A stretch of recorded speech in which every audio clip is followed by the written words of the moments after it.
ಒಂದ್ ಕಡೆ ಭಾರತ ಇಂತಹ ಕೌಂಟರ್ಗಳನ್ನ ಕೊಡ್ತಾ ಇದ್ದ ಹಾಗೆ ಯುದ್ಧ ಬೇಡ ಅಂತ ಹೇಳಿ ಪಾಕಿಸ್ತಾನ ಬೇರೆ ದೇಶಗಳ ಮೊರೆಯನ್ನ ಹೋಗಿದೆ. ಯಾರಾದ್ರೂ ಹೋಗಿ ಭಾರತಕ್ಕೆ ಹೇಳಿ ಯುದ್ಧ ಮಾಡೋದು ಬೇಡ, ಪಾಕಿಸ್ತಾನದ ಮೇಲೆ ಯುದ್ಧ ಮಾಡೋದು ಬೇಡ ಅಂತ ಹೇಳಿ ಭಾರತವನ್ನ ಕನ್ವಿನ್ಸ್ ಮಾಡಿ ಅಂತ ಹೇಳಿ ಪಾಕಿಸ್ತಾನದ ಪ್ರಧಾನಿ ಶೆಹಬಾಜ್ ಶರೀಫ್ ಬೇರೆ ರಾಷ್ಟ್ರಗಳ ರಾಯಭಾರಿಗಳ ಕೈಕಾಲು ಹಿಡಿತಿದ್ದಾರೆ ಅನ್ನುವಂತ ಮಾಹಿತಿ.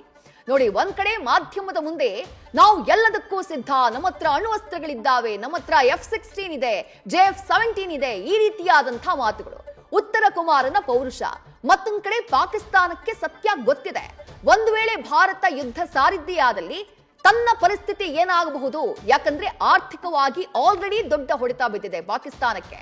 ಬಿಕಾರಿ ದೇಶ ಅಂತ ಹೇಳಿ ಸುಮ್ಮನೆ ಕರೆಯೋದಲ್ಲ, ಎಲ್ಲದರ ದರ ಅಲ್ಲಿ ಏರಿಕೆಯಾಗಿದೆ, ಜನ ಜೀವನ ಮಾಡೋದಕ್ಕೆ ನರಕ ಅನುಭವಿಸ್ತಿದ್ದಾರೆ.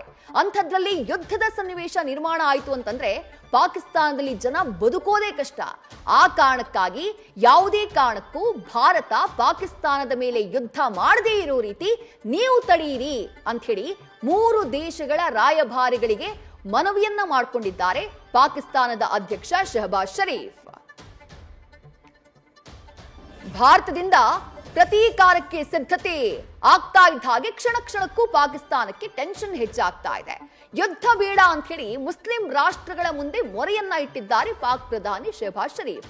ಹೇಗೆ ನಿಮ್ಮ ಪ್ರಭಾವವನ್ನ ಬಳಸಿ ಯುದ್ಧವನ್ನ ತಡೆಯಿರಿ, ಭಾರತ ಯುದ್ಧ ಮಾಡದೇ ಇರೋ ಹಾಗೆ ಮಾಡಿ ಅಂತ ಹೇಳಿ ಪಾಕಿಸ್ತಾನದಲ್ಲಿರುವಂತಹ ಆ ಗಲ್ಫ್ ದೇಶಗಳಲ್ಲಿರುವಂತಹ ಪಾಕಿಸ್ತಾನದ ರಾಯಭಾರಿಗಳು ಮನವಿಯನ್ನ ಮಾಡಿಕೊಂಡಿದ್ದಾರಂತೆ. 3 ದೇಶದ ಆ ರಾಯಭಾರಿಗಳ ಜೊತೆಗೆ ಪಾಕ್ ಪ್ರಧಾನಿ ಶೆಹಬಾಜ್ ಶರೀಫ್ ಮಾತನಾಡಿದ್ದಾರೆ, ಕರೆ ಮಾಡಿ ಮಾತನಾಡಿದ್ದಾರೆ. ಕುವೈತ್, ಸೌದಿ ಹಾಗೆ UAE ದೇಶಗಳ ಅಲ್ಲಿನ ನಾಯಕರಿಗೆ ಮನವಿಯನ್ನ ಮಾಡಿಕೊಳ್ಳಲಾಗಿದೆ. ಯಾಕಂದ್ರೆ ಇಲ್ಲಿ ಭಾರತದ ಪ್ರಭಾವ ಕೂಡ ಬಹಳ ದೊಡ್ಡ ಮಟ್ಟದಲ್ಲಿದೆ. ಈ ದೇಶಗಳ ಜೊತೆಗೆ ಭಾರತದ ವ್ಯಾಪಾರ ವಹಿವಾಟು ಕೂಡ ದೊಡ್ಡ ಮಟ್ಟದಲ್ಲಿದೆ. ಆ ಕಾರಣಕ್ಕಾಗಿ ಪಹಲ್ಗಾಮ್ ದಾಳಿಗೆ ಭಾರತ ಪ್ರತೀಕಾರಕ್ಕಾಗಿ ಕಾಯ್ತಾ ಇದೆ. ಭಾರತ ಪ್ರತೀಕಾರವನ್ನ ತೀರಿಸಿಕೊಳ್ಳೋದು ಖಚಿತ.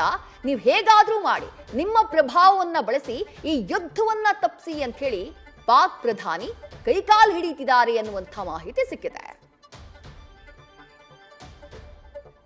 ಇನ್ನು ವಿಶ್ವಸಂಸ್ಥೆಗೂ ಕೂಡ ಪಾಕಿಸ್ತಾನ ಮೊರೆಯಿಟ್ಟಿದೆ. ಏನಂತ? ಭಾರತ ಪಾಕ್ ಉದ್ವಿಗ್ನತೆಗೆ ವಿಶ್ವಸಂಸ್ಥೆ ಅದನ್ನ ಸರಿ ಮಾಡೋದಕ್ಕೆ, ತಣ್ಣಗೆ ಮಾಡೋದಕ್ಕೆ ಮಧ್ಯಪ್ರವೇಶ ಮಾಡಬೇಕು. ಆದಷ್ಟು ಬೇಗ ಮಧ್ಯಪ್ರವೇಶ ಮಾಡಿದ್ರೆ ಮಾತ್ರ ಈ ಗೊಂದಲ, ಯುದ್ಧದ ಭೀತಿ ಪರಿಹಾರ ಆಗೋದು ಅಂತ ಹೇಳಿ ವಿಶ್ವಸಂಸ್ಥೆಗೆ ಪಾಕ್ನ ಪ್ರತಿನಿಧಿ ಆಸಿಮ್ ಇಫ್ತಿಕರ್ ಅಹಮದ್ ಮನವಿಯನ್ನ ಮಾಡಿಕೊಂಡಿದ್ದಾರೆ. ಭಾರತ ಈಗಾಗಲೇ ಪಾಕಿಸ್ತಾನದ ಮೇಲೆ ಪ್ರತೀಕಾರದ ಹೇಳಿಕೆಯನ್ನ ಕೊಟ್ಟಿದೆ.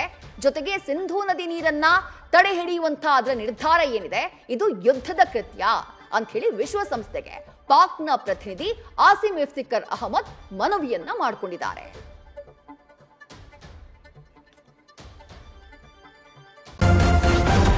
ನ್ಯೂಸ್ ಫಸ್ಟ್, ನಿರ್ಭೀತಿಯಿಂದ ನಿಮ್ಮ ಪರವಾಗಿ.